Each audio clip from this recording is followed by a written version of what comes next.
आइए स्टूडेंट्स अब मूव करते हैं नेक्स्ट टॉपिक की तरफ और इस टॉपिक में हम डिस्कस करेंगे कि ऑक्सीडेशन और रिडक्शन कैसे होती है जब ऑक्सीजन लूज या गेन हो या हाइड्रोजन लूज या गेन हो। याद रखें जो प्रीवियस टॉपिक में हमने ऑक्सीडेशन और रिडक्शन की डेफिनेशंस पढ़ी हैं आपको वो मेमोराइज रखनी है। यानी मैं रिवाइज कर देता हूँ, ऑक्सीडेशन की हमने जब बात की तो कहा addition of oxygen and loss of hydrogen ये ऑक्सीडेशन है। इसी तरह मैंने रिडक्शन की जब बात की तो उसका रिवर्स आप कहें कि loss of oxygen and addition of hydrogen ये रिडक्शन है। बस इन डेफिनेशन को जहन में रखें तो आपको आसानी से ये टॉपिक समझ आ जाएगा। तो बारी बारी इनको हम एग्जाम्पल से देखते हैं। So let's move on to example 1। ठीक है स्टूडेंट्स, आयरन ऑक्साइड एक ऐसी ओर है जो हम ज़मीन से एक्सट्रैक्ट करते हैं और इसमें हमें आयरन को अलग करना होता है। क्योंकि ये आयरन ऑक्साइड कंबाइंड फॉर्म में होती है ऑक्सीजन के साथ, तो हमें आयरन यानी लोहे को, वो हमारा काम वाली मेटल है, उसको हमें सेपरेट करना होता है। तो इसको सेपरेट करने के लिए आयरन ऑक्साइड, जिसको हम हेमाटाइट भी बुलाते हैं, इसको ब्लास्ट फर्नेस में लेके जाते हैं और वहाँ पे इसको रिएक्शन करवाते हैं कार्बन के साथ। तो सबसे पहले कार्बन कन्वर्ट होता है ऑक्सीजन के साथ कार्बन मोनोऑक्साइड में और कार्बन मोनोऑक्साइड फिर फाइनली आयरन ऑक्साइड के साथ रिएक्ट करती है और उसको आयरन में कन्वर्ट कर देती है। आइए इसको एक रिएक्शन से देखते हैं। तो पहला स्टेप तो ये होगा कि कार्बन ऑक्सीजन के साथ रिएक्ट होगा और ये कन्वर्ट होगा कार्बन मोनोऑक्साइड के अंदर और कार्बन मोनोऑक्साइड आयरन ऑक्साइड यानी Fe2O3 के साथ रिएक्शन शो करेगा, यानी Fe2O3 plus 3 moles of carbon monoxide use होंगे और ये कन्वर्ट होगा 2 मोल्स ऑफ आयरन के अंदर प्लस 3 मोल्स ऑफ CO2 के अंदर। तो यहाँ पे देखें सारी चीज़ें बैलेंस्ड हैं। 3 + 3 6 ऑक्सीजन और यहाँ पर भी आप देखें 3 मल्टीप्लाई विद 2 6 ऑक्सीजन। इसी तरह 2 आयरन, यहाँ पर भी 2 आयरन और 3 कार्बन है और यहाँ पर भी 3 कार्बन हैं।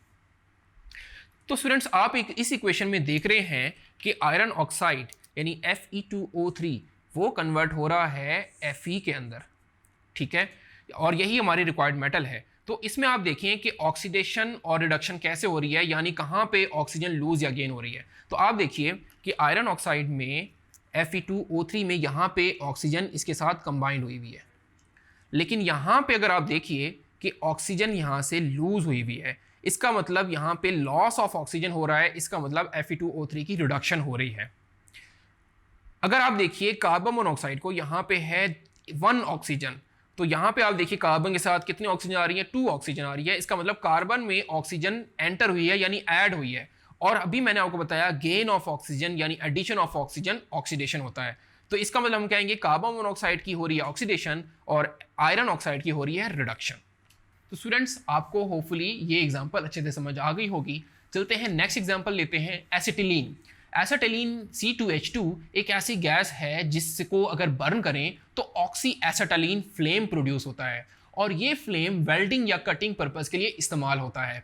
तो याद रखें किसी भी चीज़ की कंबस्शन या बर्निंग के लिए ऑक्सीजन की ज़रूरत होती है।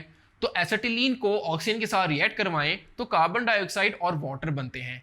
आइए अब हम देखते हैं कि ये रिएक्शन में कहाँ पे ऑक्सीजन ऐड हुई या रिमूव हुई या हाइड्रोजन ऐड हुई रिमूव हुई, यानी कहाँ पे ऑक्सीडेशन हो रही है और कहाँ पे रिडक्शन हो रही है, इसको अंडरस्टैंड करते हैं। So student second example is acetylene.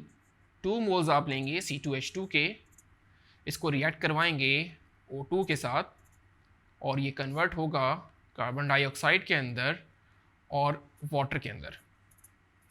इसको जब आप बैलेंस करेंगे तो आप देखेंगे कि यहाँ पे ऑक्सीजन है 2 + 1 3 और यहाँ पे है 2 ऑक्सीजन। तो सबसे पहले आप एक काम करें कि यहाँ पे 2 से मल्टीप्लाई कर दें तो अब ऑक्सीजन हो गई 4।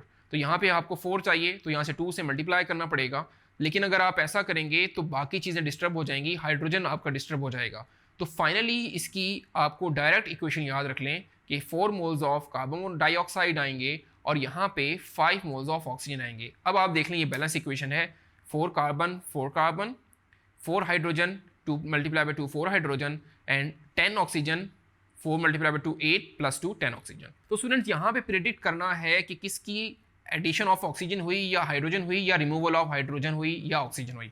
तो आप देखिए यहाँ पे C2H2 कार्बन के पास यहाँ हाइड्रोजन है, लेकिन यहाँ पे कार्बन के पास हाइड्रोजन नहीं है, इसका मतलब यहाँ से हाइड्रोजन रिमूव हुआ है। और मैंने आपको बताया था यहाँ पे लॉस ऑफ हाइड्रोजन मतलब कि इस एलिमेंट की या इस कंपाउंड की हो रही है ऑक्सीडेशन, क्योंकि loss of hydrogen is oxidation. तो हम कहेंगे C2H2 में कार्बन की हो रही है ऑक्सीडेशन। इसको एक और तरीके से देख सकते हैं कि यहाँ पे हाइड्रोजन तो रिमूव हो रहा है लेकिन साथ साथ ऑक्सीजन ऐड भी हो रहा है, तो एडिशन ऑफ ऑक्सीजन भी या गेन ऑफ ऑक्सीजन भी ऑक्सीडेशन है। तो इसको हम दो तरीकों से देख सकते हैं। साथ साथ अगर आप ऑक्सीजन को देखें, यहाँ पे ऑक्सीजन के पास कुछ नहीं है, ऑक्सीजन सिंगल है, अलोन है, लेकिन यहाँ पे ऑक्सीजन के साथ हाइड्रोजन आ गया। इसका मतलब ऑक्सीजन में हाइड्रोजन ऐड हुआ, और एडिशन ऑफ हाइड्रोजन यानी गेन ऑफ हाइड्रोजन उसी को हम रिडक्शन कहते हैं। सो होपफुली स्टूडेंट्स आपको ये एग्जांपल अच्छे से समझ आ गई होगी। तो चलते हैं नेक्स्ट एग्जांपल की तरफ। तो स्टूडेंट्स नेक्स्ट एग्जांपल बहुत सिंपल है कि जब भी हम कोयले यानी कार्बन या कोक को बर्न करते हैं जिसका फॉर्मूला सिर्फ कार्बन होता है, तो उसकी बर्निंग ऑक्सीजन की मौजूदगी में होती है, तो हमारी इक्वेशन बनेगी C+O2CO2। तो इसमें कहाँ पे ऑक्सीडेशन हो रही है, ये रिडक्शन हो रही है, आइए उसको देखते हैं। तो थर्ड इक्वेशन इज C+O2CO2। तो ऑब्वियस बात है, यहाँ पे देखें कार्बन के साथ कुछ नहीं है, लेकिन यहाँ पे कार्बन के साथ ऑक्सीजन ऐड हुई है, यानी गेन ऑफ ऑक्सीजन हुई है, और गेन ऑफ ऑक्सीजन को हम ऑक्सीडेशन बुलाते हैं। सो इट मीन्स कि कार्बन जो एलिमेंट है वो ऑक्सीडाइज हुआ है, और क्योंकि उसमें ऑक्सीजन ऐड अप हुई है। तो आइए स्टूडेंट एक और एग्जाम्पल, लास्ट एग्जाम्पल देखते हैं कि आयरन यानी लोहे को जब भी जंग लगता है तो वो ऑक्सीजन की मौजूदगी में लगता है। इसकी एक इक्वेशन होती है, आइए इस इक्वेशन को समझते हैं और फिर देखते हैं क्या आयरन की ऑक्सीडेशन हुई या रिडक्शन हुई। तो आयरन कन्वर्ट होता है ऑक्सीजन के साथ मिलके Fe2O3 आयरन ऑक्साइड के अंदर। इसको आप बैलेंस कर लें, 4 मोल्स, 3 मोल्स एंड 2 मोल्स।